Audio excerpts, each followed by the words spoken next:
एक बार की बात है। एक बार एक राजा हुआ करता था जो कि खुद के बारे में सोचता था कि वह बहुत ही ज्यादा नेक, दयालु स्वभाव और दरिया दिल है। उसे लगता था कि वह स्थितियों को समझने, हर बात पर न्याय करने और हर विषय में उचित विचार रखने वाला व्यक्ति है। उस राजा की 3 बेटियां थी। एक दिन उसने अपनी बेटियों को बुलाकर कहा, मेरे पास जो भी है वो सब तुम्हारा है। तुम तीनों को मुझसे ही जीवन मिला है। मेरी ही इच्छा अनुसार तुम तीनों का भूत, वर्तमान और भविष्य बना हुआ है और जो कि आगे भी ऐसे ही बना रहेगा। मैं ही तुम तीनों के भाग्य को बनाने वाला हूँ। राजा की ये बात सुनकर उसकी 2 बेटियों ने शांत मन से राजा की बात में हामी भर दी, लेकिन तीसरी बेटी ने ऐसा नहीं किया। उसने कहा, नहीं पिताजी, मुझे तो नहीं लगता कि आपके हाथों में मेरा भाग्य है। राजा ये बात सुनते ही काफी ज्यादा गुस्सा हो गया। उसने अपनी तीसरी बेटी की कही बातों को एक चुनौती के रूप में स्वीकार किया और उसने खुद को अपनी तीसरी बेटी के सामने सही साबित करने के लिए उसे जेल में बंदी बना दिया, और जिस कारण राजा की तीसरी बेटी कई सालों तक जेल में बंद रही। वहीं राजा और उसकी बाकी की 2 बेटियां राजसी जीवन जीते रहे।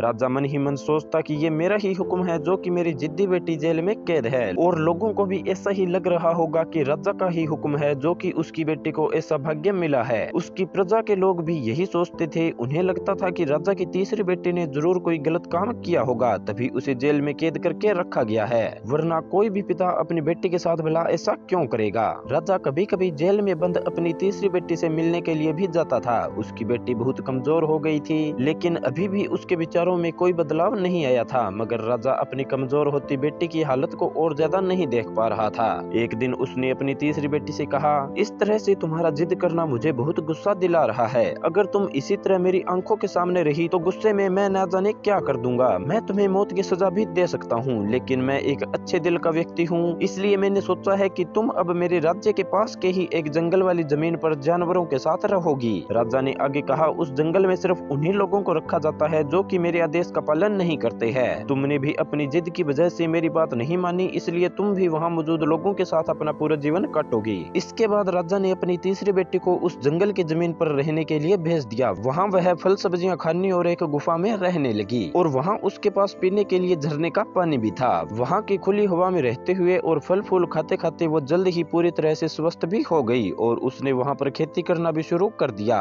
उसने गुफा को एक घर की तरह सजा लिया और उसमें खुशी खुशी रहने लगी। एक दिन वहाँ पर एक भटकता हुआ राहगीर आ पहुंचा। उसे देखते ही देखते राजा की तीसरी बेटी से प्रेम हो गया, और राजा की बेटी को भी उस राहगीर से प्रेम हो गया, जिस कारण वो दोनों वहीं पर खुशी खुशी रहने लगे। उस जंगल में उन दोनों के अलावा भी कई और लोग रहते थे, जिनकी मदद से उन्होंने उस जंगल को एक शहर के रूप में बदल दिया था। कुछ ही सालों में राजा की तीसरी बेटी और वो राहगीर उस शहर के राजा रानी बन गए। अब उनके शहर की चर्चा दूर दूर तक होने लगी थी। जैसे ही इसकी जानकारी राजा को मिली तो वह उस जंगल में सब कुछ देखने के लिए पहुंच गया। जब उसने वहां की राजगद्दी पर अपनी बेटी को बैठे देखा तो उसके होश उड़ गए। राजा की बेटी ने अपने महल में अपने पिता का पूरे सम्मान के साथ स्वागत किया। उसने अपने पिता से उसके बुरे बर्ताव के बारे में कुछ भी नहीं कहा। जैसे ही राजा वहां बैठा तो उसे एक आवाज सुनाई देने लगी जो कि कह रही थी, हर इंसान स्वयं ही अपना भाग्य बनाता है, कोई भी अन्य इंसान किसी का भी भाग्य नहीं बना सकता। इसके बाद राजा को भी अपनी गलती पर पछतावा होने लगा था, और उसने अपनी सभी बेटियों को अपने भाग्य से आजाद कर दिया था। इसके बाद उसने अपनी तीनों बेटियों से कहा, भले ही तुम तीनों का भाग्य मेरे हाथों में है, लेकिन